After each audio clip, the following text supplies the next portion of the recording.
संयुक्त परिवार के प्रकार। तो संयुक्त परिवार को अनेक आधारों पर वर्गीकृत किया गया है। यदि पारिवारिक सत्ता के आधार पर जब हम बात करें तो संयुक्त परिवारों को दो भागों में बांटा जा सकता है, पितृसत्तात्मक संयुक्त परिवार और मातृसत्तात्मक संयुक्त परिवार। पितृसत्तात्मक अर्थात पेट्रियार्कल जॉइंट फैमिली, इस प्रकार के परिवार में पुरुष की प्रधानता होती है। वंश परंपरा पिता से पुत्र को मिलती है तथा पिता की संपत्ति का अधिकारी पुत्र होता है। विवाह के पश्चात वधू अपने पति जो संयुक्त परिवार में रहता है के घर में आ जाती है। घर में जो अधिक आयु का पुरुष होता है वही कर्ता कहलाता है तथा उसके निर्देशन में ही पारिवारिक कार्य होते हैं। और भारत में अधिकांश संयुक्त परिवारों की जो प्रवृत्ति है वह पितृसत्तात्मक है। मातृसत्तात्मक संयुक्त परिवारों की संख्या बहुत कम है। केरल में ऐसे परिवारों को थारवाड़ या तारवाड़ कहते हैं, मेट्रियार्कल जॉइंट फैमिलीज। गारो तथा खासी लोग भी मातृसत्तात्मक परिवारों में रहते हैं। मातृसत्तात्मक परिवार में वंश का नाम माँ से चलता है। मातृसत्तात्मक संयुक्त परिवार का निर्माण स्त्री, उसके भाई बहनों तथा उनके बच्चों से होता है। पति को पत्नी के घर पर जाकर रहना पड़ता है। संपत्ति का अधिकार स्त्री से पुत्रियों को तथा भाई के पुत्रों को प्राप्त होता है। इस प्रकार के परिवार में कर्ता घर की बड़ी बूढ़ी स्त्री होती है और तारवाड़ के कर्ता को कर्णवती कहा जाता है। कर्णवती। मातृसत्तात्मक और पितृसत्तात्मक परिवारों में अंतर देखें तो मातृसत्तात्मक परिवारों में वंश माता के नाम पर होता है, जबकि पितृसत्तात्मक में पिता के नाम पर। मातृसत्तात्मक परिवार मातृस्थानीय होते हैं, अर्थात लड़की के विवाह के पश्चात अपनी माता के परिवार में ही रहती है और उसका पति वहां का रहता है, जबकि पितृसत्तात्मक परिवार पितृस्थानीय होते हैं। मातृसत्तात्मक परिवारों में संपत्ति पुत्रियों को अथवा भांजों को प्राप्त होती है, जबकि पितृसत्तात्मक परिवार में पुत्रों को। मातृसत्तात्मक परिवारों की देखरेख सामान्यतः भाई करते हैं, अर्थात जिस स्त्री का परिवार है उसका भाई उसकी देखरेख करता है, जबकि पितृसत्तात्मक परिवारों में ऐसी कोई व्यवस्था नहीं पाई जाती है। मातृसत्तात्मक परिवारों में लड़का पिता की अपेक्षा अपने मामा के अधिक नजदीक होता है, जबकि पितृसत्तात्मक परिवारों में पुत्र पिता के अधिक नजदीक होता है। तो ये पारिवारिक सत्ता के आधार पर, यह वही संपत्ति के आधार पर भी दो प्रकार के परिवार देखने के लिए मिलते हैं, मिताक्षरा संयुक्त परिवार और दायभाग संयुक्त परिवार। तो जो मिताक्षरा का नियम विज्ञानेश्वर महाराज ने बनाया, जिसका आधार याज्ञवल्क्य की स्मृति है, और इनके अनुसार पिता संपत्ति का एकमात्र अधिकारी न होकर संरक्षक होता है। और इस सिद्धांत के अनुसार बालक को गर्भ में आते ही संपत्ति का अधिकारी मान लिया जाता है। पुत्र अपने पिता से किसी भी समय अपने हिस्से की संपत्ति मांग सकता है। और कुछ समय पश्चात नीति शास्त्र के द्वारा ऐसी व्यवस्था की गई कि पिता के जीवित रहते हुए पुत्र संपत्ति की मांग नहीं कर सकता, परंतु पिता यदि दुर्व्यसनी है, संपत्ति का गलत उपयोग कर रहा है, तो वह उसकी मांग कर सकता है। और विज्ञानेश्वर के अनुसार उत्तराधिकारियों के क्रम हैं, जो कि उन्होंने क्रम से इसको निर्धारित किया है, वह है पुत्र, उसके बाद पौत्र और उसके बाद प्रपौत्र, फिर इसके बाद में धर्मपरायण विधवा, अविवाहित पुत्री और सबसे बाद में आता है विवाहित पुत्री। तो इस नियम के अंतर्गत कर्ता अपनी संपत्ति का विक्रय या दान नहीं कर सकता। यह नियम जिन संयुक्त परिवारों में माना जाता है उनमें हिस्सेदार की मृत्यु होने के बाद उसका भाग उसके रक्त संबंधियों में वितरित हो जाता है। और इस प्रणाली के अनुसार संयुक्त परिवार एक प्रकार का निगम कहा जा सकता है। यह प्रणाली भारत में बंगाल और असम को छोड़कर शेष सभी भागों में पाई जाती रही है। दायभाग संयुक्त परिवार के जो प्रवर्तक हैं वे जीमूत वाहन थे। यह सिद्धांत बंगाल में बहुत ज्यादा प्रचलित है और इसके अनुसार संपत्ति पर सामूहिक अधिकार होता है, व्यक्तिगत नहीं। पिता के जीवित रहते हुए संपत्ति पर किसी का अधिकार नहीं होता। इसका अर्थ यह हुआ कि पिता के जीवन काल में संपत्ति का बंटवारा पुत्र नहीं कर सकते हैं।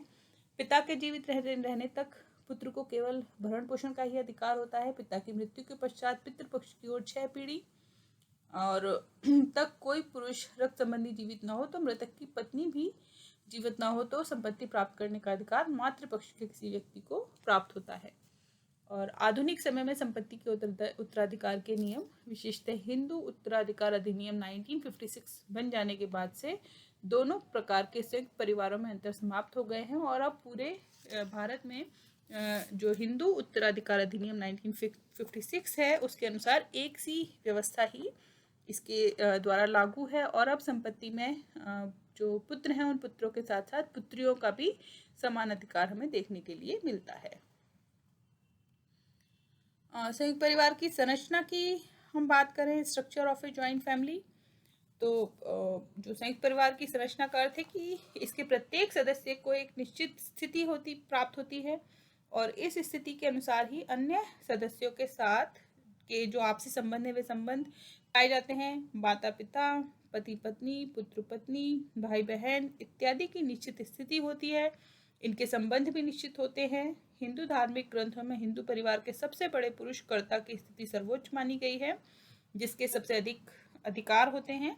और इनकी जो स्थिति है वह इस प्रकार है कि सबसे जो फर्स्ट जो स्थान आता है वह आता है कर्ता का।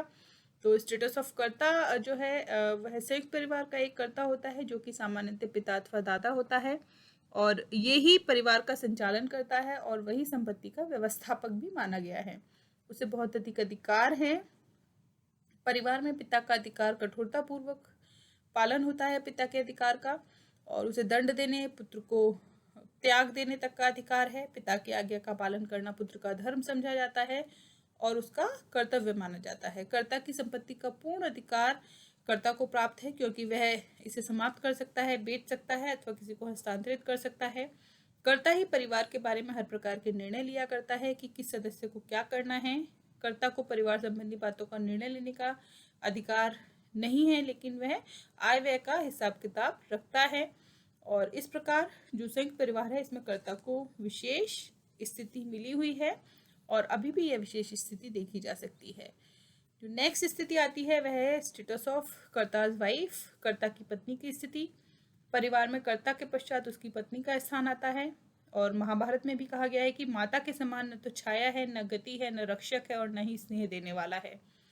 व्यावहारिक रूप में यद्यपि परिवार के कार्यों अथवा बातों के बारे में सभी निर्णय कर्ता ही लेता है, किंतु उसमें पत्नी की भूमिका भी कम नहीं है। कर्ता की पत्नी को घर की गृहस्वामिनी माना जाता है और परिवार की अन्य स्त्रियां उसकी आज्ञा का पालन करती हैं।